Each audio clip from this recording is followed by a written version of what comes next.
عزیز بھائیو، صحیح بخاری کی حدیث میں آتا ہے، ابن عباس رضی اللہ تعالیٰ عنہ فرماتے ہیں کہ عمر بن خطاب رضی اللہ تعالیٰ عنہ کے جنازے کو جب رکھا گیا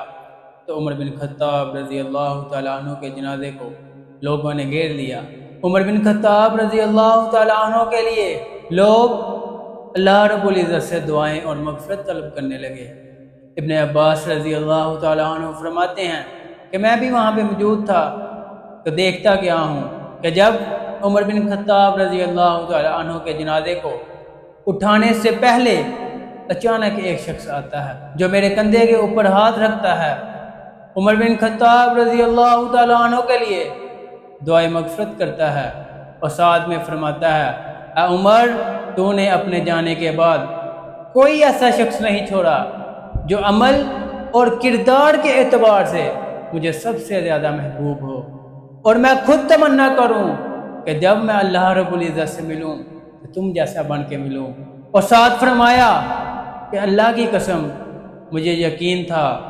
کہ اللہ تمہیں تمہارے ساتھیوں سے کبھی جدا نہیں کرے گا، اللہ تجھے ہمیشہ تیرے ساتھیوں کے ساتھ رکھے گا، اور یہ یقین مجھے اس بات سے تھا کہ اکثر اوقات میں رسول اللہ صلی اللہ علیہ وسلم سے فرماتے ہوئے سنتا تھا کہ رسول اللہ صلی اللہ علیہ وسلم اکثر اوقات فرمایا کرتے تھے کہ میں ابو بکر اور عمر رضی اللہ عنہما گئے، میں ابو بکر اور عمر رضی اللہ عنہما آئے، میں ابو بکر اور عمر رضی اللہ عنہما فلاں جگہ گئے اور فلاں جگہ سے واپس آئے۔ اکثر اوقات رسول اللہ صلی اللہ علیہ وسلم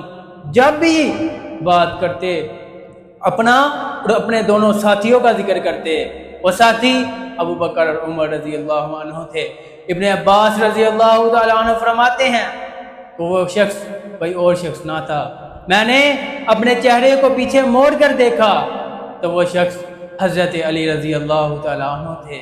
جو عمر بن خطاب رضی اللہ تعالیٰ عنہ کے دنیا کے جانے کے بعد عمر بن خطاب رضی اللہ تعالیٰ عنہ کی عظمت کی گواہی دے رہے تھے۔ عمر بن خطاب رضی اللہ تعالیٰ عنہ کے جانے کے بعد ان کے لیے دعائے مغفرت اور تمنا کر رہے تھے کہ یا اللہ مجھے عمر جیسا بنا، اور جب میں تجھ سے ملوں تو عمر جیسا بن کر ملوں۔ عزیز بھائیو، آج بدقسمتی اور افسوس کی بات ہے، آج لوگوں میں کہانیاں کروائی جاتی ہیں، من گڑت اور جھوٹے قصے سنا کر، بے سند قصے سنا کر لوگوں کے ایمان کا بیڑا غرق کیا جاتا ہے، لوگوں میں شو کروایا جاتا ہے۔ جناب، اہل بیت سے ان کو محبت نہ تھی، وہ آپس میں دشمن تھے، ان کو اہل بیت سے محبت نہ تھی، آپس میں ان کی لڑائی تھی، وہ آپس میں بولا نہ کرتے تھے۔ عزیز بھائیو، یہ سب باتیں، یہ سب واقعات بے سند اور من گڑت ہے۔ عزیز بھائیو، میں آج آپ سے ایک سوال کرتا ہوں، تو کوئی شخص ہے جو اپنے دشمن کے لیے دعائے مغفرت کرے، جو اپنے دشمن کی عظمت کو بیان کرے اور خود فرمائے جب بھی اللہ سے ملاقات کروں تو عمر جیسا بن کر ملاقات کروں؟ عزیز بھائیو، یہ تو آپس میں بہت محبت کیا کرتے تھے، ان کی آپس میں بہت پیار تھا، حتیٰ کہ ان کی آپس میں رشتہ داریاں بھی تھی۔